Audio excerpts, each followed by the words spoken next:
হিলি স্থলবন্দর দিয়ে ভারত থেকে আলু ও পেঁয়াজ আমদানি বন্ধ করায় ট্রাকের অনলাইন স্লট বুকিং নিচ্ছে না ভারতের পশ্চিমবঙ্গ সরকার। বার্তা সংস্থা ইউএনবিকে উদ্ধৃত করে এমন খবর জানিয়েছে ভয়েস অব আমেরিকা।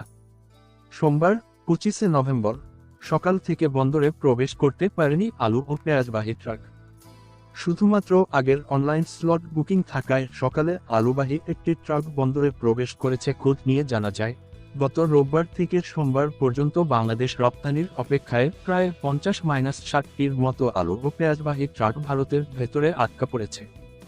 ভারতের হিলির রপ্তানিকারক পাপ্পু আগরওয়াল বলেন, ভারতের পশ্চিমবঙ্গ সরকার রোববার সকাল থেকে বাংলাদেশ রপ্তানি না করার জন্য আলু ও পেঁয়াজবাহী ট্রাকের অনলাইন স্লট বুকিং বন্ধ রাখে।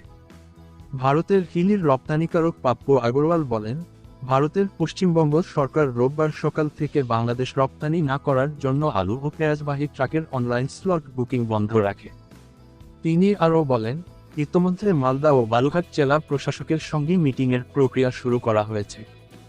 আগের যেসব আলু ও পেঁয়াজবাহী ট্রাকের স্লট বুকিং নেওয়া হয়েছিল, শুধুমাত্র সেসব ট্রাক গত রোববার বাংলাদেশ প্রবেশ করেছে।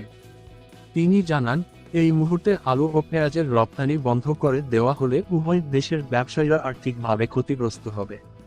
বিভিন্ন সূত্রে জানা গেছে, পশ্চিমবঙ্গ সরকারের মুখ্যমন্ত্রীর দপ্তরকে না জানিয়ে সেখানে থেকে অন্য রাজ্যে এবং বাংলাদেশ আলু ও পেঁয়াজ রপ্তানি করা হচ্ছিল।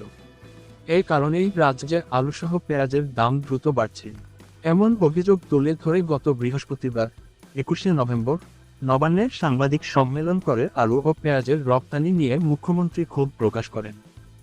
সেই বার্তার পরই শুক্রবার নবান্নের বৈঠকে বসে টাস্কফোর্স কমিটি।